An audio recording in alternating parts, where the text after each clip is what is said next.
बिहार की सीएम कुर्सी और नीतीश कुमार, ये जो अटूट रिश्ता है अब उसके टूटने का वक्त आ गया है। मतलब बिहार में तो यही कह रहे हैं लोग कि अब की बार बिहार में अगर एनडीए जीतती है तो मुख्यमंत्री बीजेपी का कोई नेता या फिर नीतीश का बेटा बनेगा। अब ये क्यों? क्योंकि एक तरफ नीतीश के बेटे की राजनीति में आने की बातें चल रही हैं, वहीं दूसरी तरफ बीजेपी ये साफ साफ नहीं कह रही है कि कौन बनेगा मुख्यमंत्री। बिहार में इस साल विधानसभा के चुनाव होने हैं। ये चुनाव सितंबर या अक्टूबर में होगा, लेकिन अभी से बिहार की सियासत ने एक अलग रूप ले लिया है। अभी से ही कुछ इस तरह की तैयारी चल रही है कि मानो अगले हफ्ते चुनाव है और अब बिहार में कुछ इसी तरह का माहौल देखने को मिलेगा जब तक कि चुनाव नहीं खत्म हो जाते। अब चुनाव आ रहा है तो कुछ मुद्दे भी चर्चा में आएंगे, कुछ ऐसे मुद्दे जो नींव की तरह काम करेंगे, जिसकी चर्चा चुनाव के आखिर तक चली। तो आज आपको यही बताएंगे कि फिलहाल बिहार में कौन सा मुद्दा सबसे बड़ा मुद्दा बना हुआ है और किस मुद्दे पर जंग छिड़ी हुई है, किस मुद्दे पर तकरार और पलटवार हो रहा है। नमस्कार, मैं हूं शिखर दीप और आप देख रहे हैं जीबीएन 24। बिहार में साल के आखिर में विधानसभा के चुनाव होने हैं और अभी से चुनाव की तैयारी शुरू हो गई है।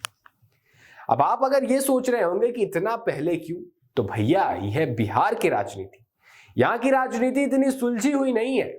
यहां कोई एक मुद्दा नहीं है जिस पे चुनाव खत्म हो जाएगा। यहां कब कौन सा मुद्दा बड़ा मुद्दा बन जाए ये कोई नहीं बता सकता। यहां कौन से मुद्दे पर चुनाव होगा, जनता का क्या मूड है, कौन जीत सकता है, इसकी भविष्यवाणी नहीं की जा सकती। ये सबसे मुश्किल जगह है राजनीति करने के लिए। तो जब कार्य मुश्किल हो तो तैयारी थोड़ा पहले ही शुरू कर दी जाती है।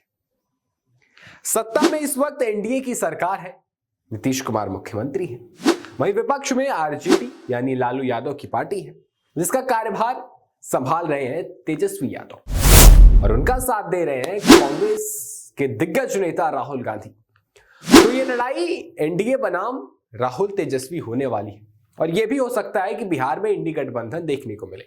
अखिलेश यादव, ममता बनर्जी जैसे तमाम नेता उनका साथ दे सकते हैं। तो चुनावी जंग छिड़ चुकी है और इस जंग की शुरुआत हुई नीतीश कुमार के बेटे निशांत से। पिछले काफी समय से निशांत चर्चा में है। मीडिया से भी इस बीच वो कई दफा मुखातिब हुए हैं। ये माना जा रहा है कि अब वो राजनीति में एंट्री करने वाले हैं और सबसे ज्यादा चर्चा में वो तब आए जब उन्होंने कहा कि अब वक्त आ गया है कि नीतीश कुमार को सीएम का चेहरा बनाकर विधानसभा चुनाव की तैयारी शुरू करनी चाहिए। उनके इस बयान के बाद उनकी खूब चर्चा हो रही है।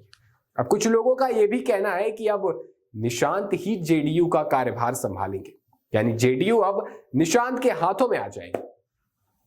अब निशांत राजनीति में आएंगे या नहीं, यह तो थोड़े दिन में पता चल जाएगा। लेकिन अब निशांत बिहार की राजनीति का सबसे बड़ा मुद्दा बन गए, क्योंकि विपक्ष ने एक नया एंगल जोड़ दिया है इसमें। विपक्ष का कहना है कि बीजेपी निशांत को राजनीति में आने से रोक रही है। पूर्व डिप्टी सीएम तेजस्वी ने गुरुवार को दावा किया कि बिहार के मुख्यमंत्री नीतीश कुमार की पार्टी जेडीयू में मौजूद संघी तत्व उनके बेटे निशांत की राजनीति में एंट्री को रोकने के लिए साजिश रच रहे हैं। तेजस्वी का मानना है कि निशांत की राजनीति में आने से जेडीयू के विलुप्त होने से बच जाने की संभावना है, जो बीजेपी और उसके समर्थकों को पसंद नहीं है। तो अब सवाल ये उठता है कि अगर वो राजनीति में आएंगे, वो भी चुनाव से ठीक पहले, तो इसका फायदा होगा या नुकसान?